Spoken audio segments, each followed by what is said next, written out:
了，都让一下，让一下。我怎么不听你们不着急啊？管人们什么家属呢？Our thoughts and prayers are with the bereaved families affected.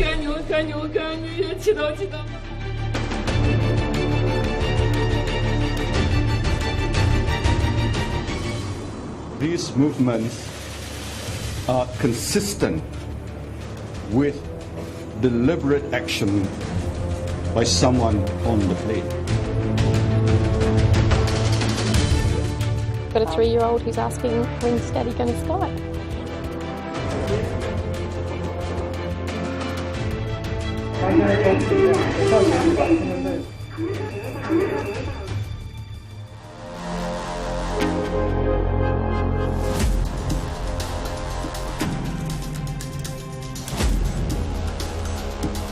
The arrivals board at Beijing airport was the first indication that something was wrong. Flight MH370 wasn't delayed, it was missing. The news started to filter out to the world and the relatives waiting at the airport. What had happened overnight to the 239 people on board, their loved ones, is a mystery. My father just died because of this news. I had to deal with that before I came here. I don't think the families will be satisfied until they find out what happened to the aircraft. And I think you have a range of emotions in there from people who are very vocal and very angry about the situation and very frustrated at the lack of information in terms of where is the aircraft. The likelihood of this having been something catastrophic having happened to the aeroplane, just forget it. It wasn't that. Catastrophic things do not happen to modern airplanes. They just don't. But new information suggests the plane could have been hijacked. We're now told that the plane kept flying for hours after it disappeared off radar screens. But why? And in what direction? This programme will examine the developments in this fast-moving investigation. This is MH370, a modern Boeing 777-200 aircraft. Its route was a scheduled red-eye flight leaving Kuala Lumpur daily at 35 minutes past midnight, flying through the night to land in Beijing at 6:30 in the morning. On Saturday the 8th of March, it never arrived. A multinational search operation is launched. Rescue teams from Malaysia, Singapore and Vietnam start looking for wreckage in the South China Sea. The Philippines sends a ship to join the hunt. Usual telltale from any airplane that crashes into the sea, the one thing that immediately floats are seat cushions. You know, they're not tied down. They will, as the hull breaks up, seat cushions will be floating everywhere. That's been a trademark of aircraft crashing into the sea. The operation is initially centred around the last known location of the aircraft. The route it should have taken would have led it up the eastern coast of Vietnam, then north over China towards Beijing. Around an hour into the flight, contact was lost near the To Chu Islands. At 1:30 a.m, air traffic control in Kuala Lumpur spoke to the flight deck. "We've handed you over to Ho Chi Minh Air Traffic Control," was the message. "OK, received. Good night," was the reply. It was the last anyone heard of them. Early into the search, an oil slick is spotted. It quickly becomes the focus of attentions, but within hours is dismissed as having no connection to the flight. Likewise, some debris floating on the sea that looked like it could be a part of a plane door. It turned out not to be. Commercial flights continue above the Malay Peninsula.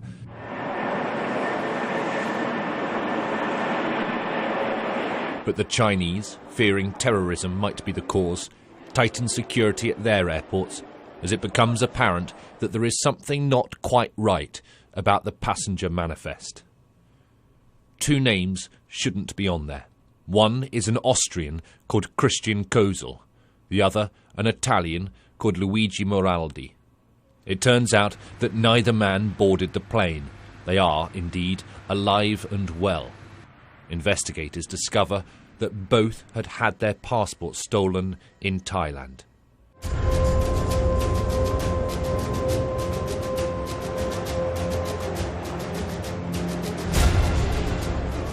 So who then was travelling using their names?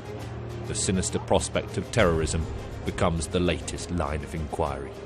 If it is terrorism, and we don't know at all that it is yet, but if it is, it's going to be a real wake-up call to a region that thought that was other people's problem, not theirs. It takes almost 2 days of checking intelligence databases and going through CCTV systematically to establish who the men are. But finally, there is a breakthrough. The 2 men travelling on stolen passports are identified as Iranians, but with no known connections to terrorism.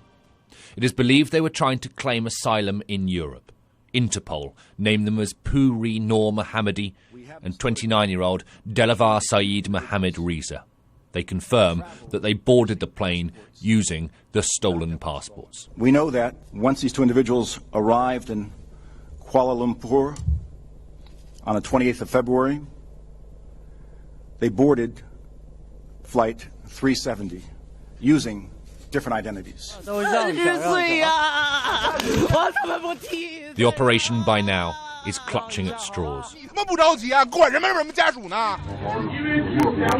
For some relatives waiting at a Beijing hotel for news, the desperation is overwhelming. Family lives have been put on hold until the truth is known. I've got a 3-year-old who's asking, when's Daddy going to Skype? You know, and he's got a map on his wall where Daddy plotted where his dad's going to be, and so, you know, he looks around and he says, when's Dad going to Skype? Will Daddy be there? When will he Skype? So, luckily he's with friends at the moment, but I will cross that bridge when I have to cross that bridge if I have to. So difficult is it to accept that a plane can simply disappear with no trace. Some choose not to. If Philip is dead, I refuse to believe it. Of anybody that could survive something like this, it's him. I mean, he's such a fighter, and he has so much to live for. The search in the vast Gulf of Thailand and South China Sea is now extended to an area covering hundreds of square miles. Then a theory emerges that the plane might have turned around completely. Rescue teams begin looking at the western peninsula of Malaysia, the Straits of Malacca, one of the world's busiest shipping channels. The reason for the change is that the Malaysian military say that they tracked a plane there on radar at 2:15 in the early hours of Saturday morning, around 45 minutes after the plane vanished from air traffic control screens. If the airplane did turn off its original course, then it's flying over some very sparsely populated areas, including places like the Burmese rainforest. And an airplane even as big as the 777, if it was intact when it crashed into the rainforest, it could be unseen for months. You know, there would be nothing to see from above, and to actually locate it on the ground would be very difficult indeed. In another twist of possible hope, newly released satellite images appear to show smoke rising from the ocean south of Vietnam. Again, search teams are dispatched, but like so many leads in this investigation, this one is quickly dashed. The Boeing 777-200 is one of the most modern passenger aircraft currently in the skies. 2 enormous Rolls-Royce engines enable it to fly huge distances. Even if one failed, it should be able to keep flying without any problem at all. Aviation safety now is quite extraordinarily good. It's far better than it was 20, 30 years ago. I mean, massively better. That's why things like this are so surprising. You know, they just should not happen any longer. The rescue teams by now have covered thousands of square miles of open sea, meticulously searching for any sign of Malaysian Airlines flight MH370 and the 239 people on board. But it transpires they were looking in the wrong place all of this time.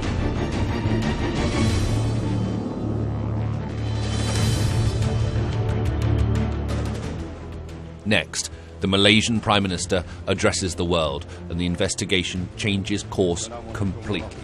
Could the plane have been hijacked? Might it have come down thousands of miles away from its last known location? The mystery deepens.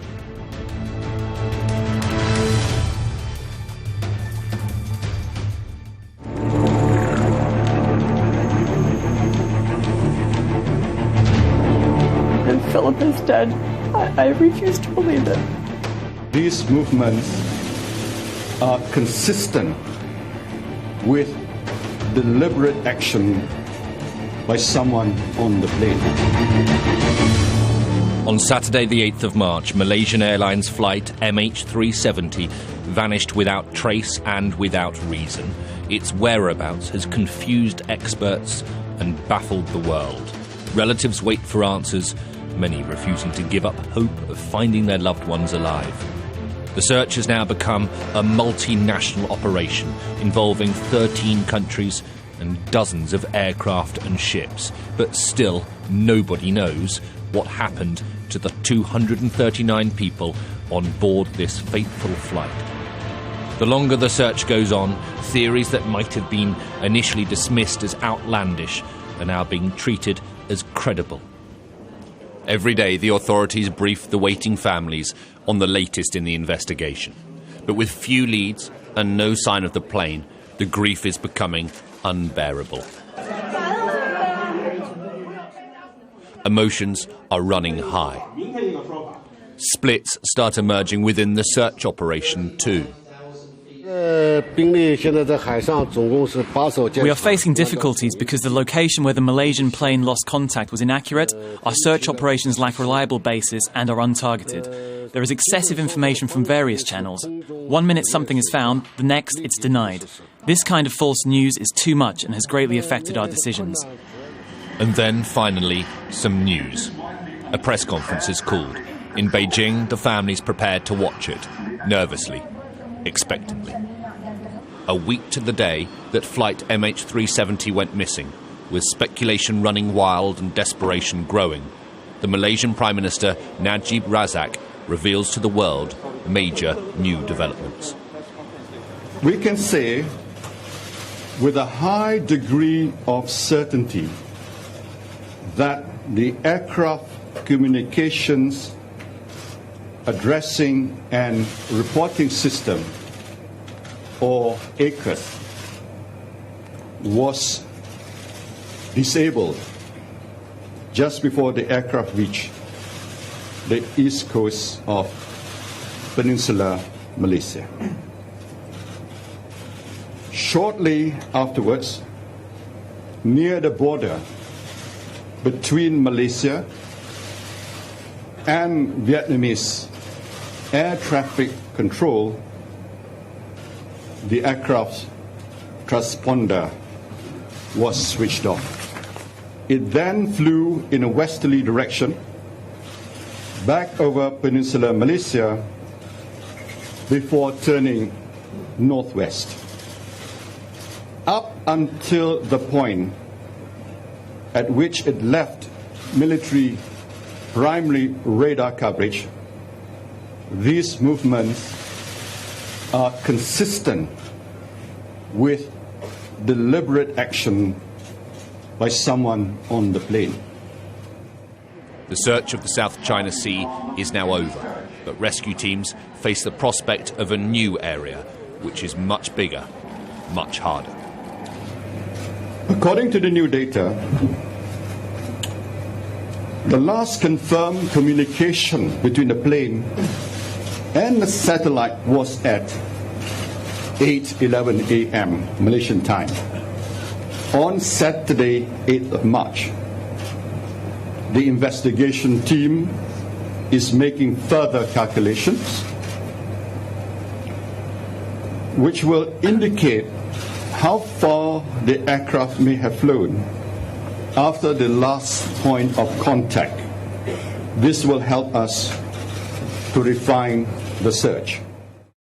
The plane lost contact with air traffic control near Vietnam's To Chu Islands on the original flight path after flying for less than an hour. It's now been confirmed that it turned west and was picked up on military radar. It is believed it flew within one of two flight corridors, either one that stretches north over Thailand towards the border with Kazakhstan and Turkmenistan, or a southern one that goes from Indonesia to the Indian Ocean.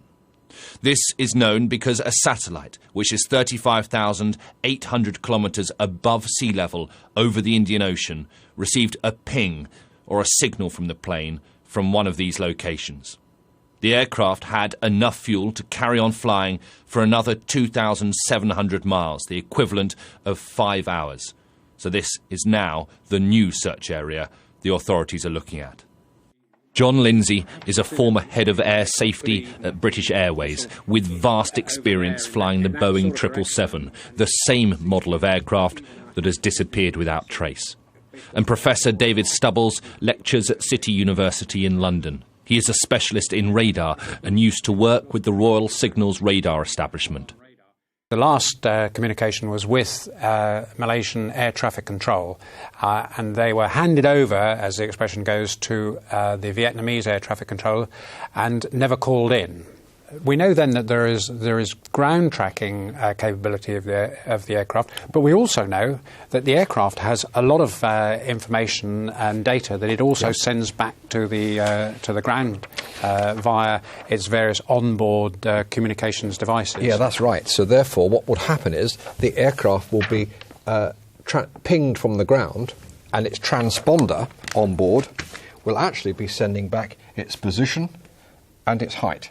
Let's just remind ourselves that the airplane intended flight path was over here towards Beijing. Yeah. So, and we know that it had a fuel capability to get it to Beijing and beyond, because there will be reserve fuel on there. So typically there will be enough fuel on board to take it for an hour's flying time past Beijing. Right.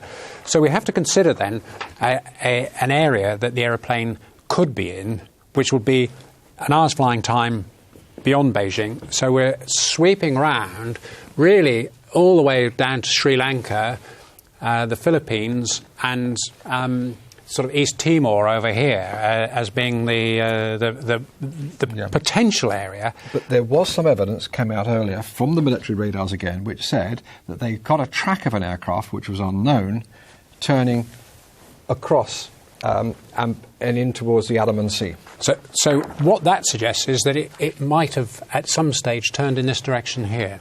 If that was our aeroplane, then why was it there, and why were they not talking to anyone? I doubt it was a failure because of all the duplicated and the triplicated systems on board. So therefore, what we're left with is to say, well, there's an unknown reason why it's come across here, which means, of course, not only do we have a search area here, but we have a search area here, we have a search area here, and all the way around, well, certainly around this side, assuming that that track was right.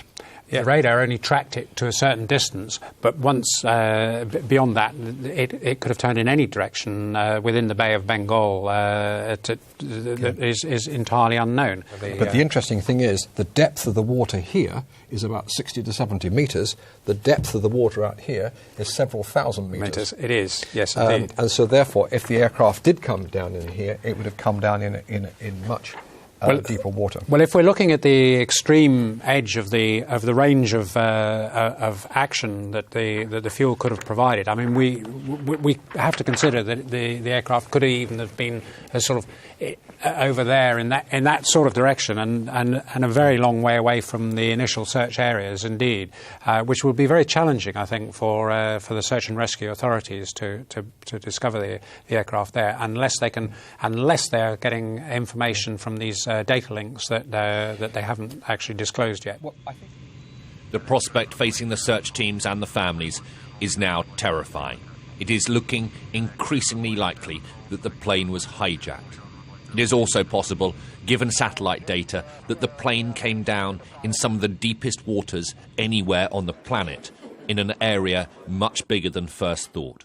Not only that, but if it did follow a known aviation corridor with the main detection systems turned off, that would suggest the hijacker or hijackers knew exactly what they were doing.